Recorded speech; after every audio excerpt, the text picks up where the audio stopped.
commence par une analyse anatomique du visage. On note quelques rides au niveau du front, qu'on tentera de lisser, également un sillon nasogénien, un cerne et les traces d'amertume. Parfois, il peut y avoir une inégalité au niveau de la lèvre supérieure lors du sourire.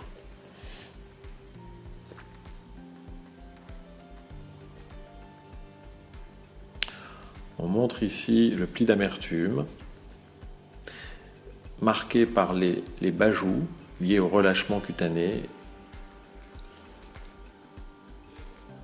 Ici, on voit le cerne, le contour de l'œil creusé, le sillon nasogénien qui peut être plus ou moins creusé, ainsi que la vallée des larmes.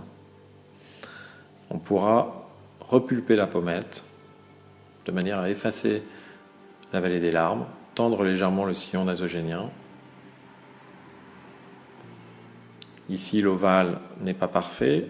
On note les bas-joues, le pli d'amertume. On pourra injecter afin de régulariser cette zone.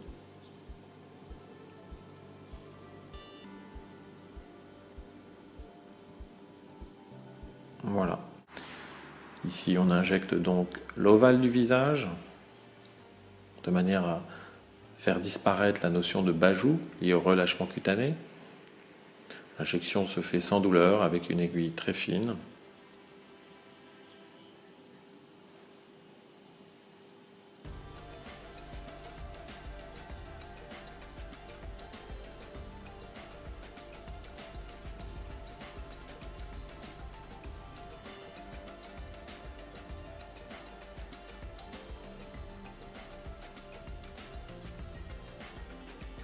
Même chose au niveau du pli d'amertume.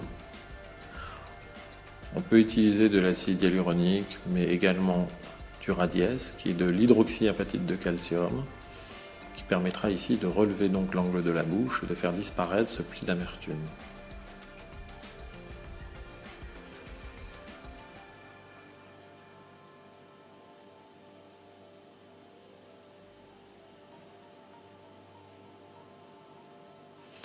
On injecte le cerne, qui se caractérise par un creux, une dépression cutanée sous l'œil.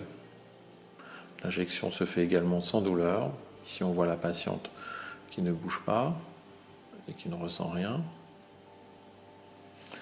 On peut également injecter de manière à corriger une imperfection nasale ou créer une arête, relever la pointe, resserrer la pointe.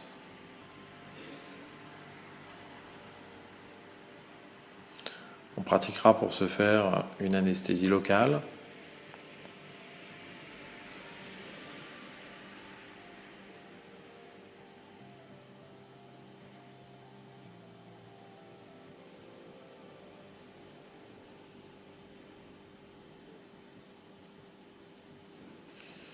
À l'issue des injections, on pratiquera un léger massage de manière à bien répartir le produit injecté. Notamment ici, on voit le massage de la lèvre supérieure.